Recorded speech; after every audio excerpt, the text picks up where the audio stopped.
तो इसका question number 13। तो यहाँ पे हमें ABCD एक रोम्बस दिया गया है जिसके डायगोनल्स की लेंथ दी गई है, एक की 12 सेंटीमीटर और दूसरे की 16 सेंटीमीटर।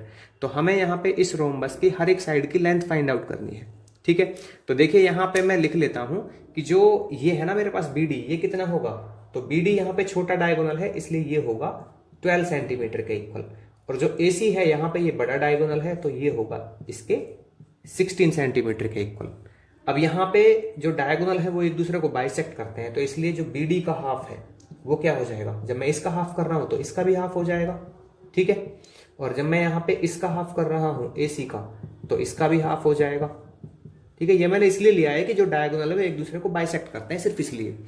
और BD का जो हाफ है वो किसके इक्वल आ जाएगा, देखो यहाँ पे BD, तो BD किसके इक्वल होगा, एक तो OB और OD के इक्वल। तो मैं यहाँ पे लिख लेता हूं OB it is equal to OD it is equal to, ये क्या हो जाएगा 2 6 12, तो ये आ जाएगा 6 सेंटीमीटर के इक्वल।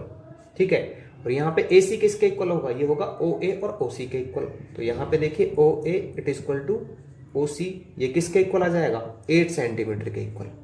ठीक है भाई, अब देखिए यहाँ पे ना इसका यूज मैं कैसे करूंगा, यहां पे मैं OAB इस ट्राइंगल को ले लेता हूं, है ना, क्योंकि मेरे पास OAB है और मेरे पास OB है।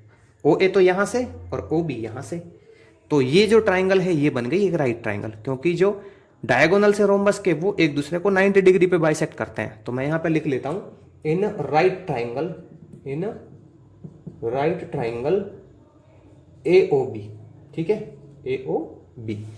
तो यहां पे जब राइट ट्राइंगल आती है हमारे पास तो मैं पाइथागोरस थ्योरम का यूज कर सकता हूं।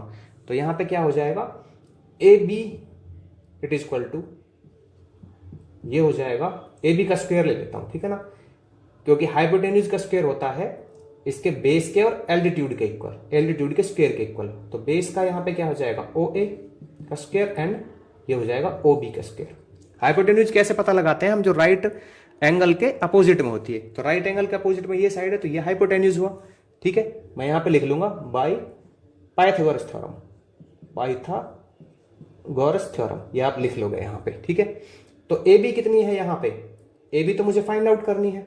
ठीक है, तो मैं यहाँ पे AB का स्क्वायर राइट कर देता हूं। OA कितनी है, OA देखिए यहाँ पे कितनी है 8 सेंटीमीटर, तो यहाँ पे आ जाएगा 8 का स्क्वायर। ठीक है, एंड प्लस में OB कितना है यहाँ पे, ये है 6, तो ये 6 का स्क्वायर। तो AB का स्क्वायर इट इक्वल टू ये हो जाएगा 64 प्लस में 36, तो AB का स्क्वायर आ जाएगा 100। ठीक है, एंड AB कितना आ जाएगा, ये हो जाएगा इसका स्क्वायर रूट, तो ये आ जाएगा 10। तो AB हमारे पास 10 सेंटीमीटर आएगा।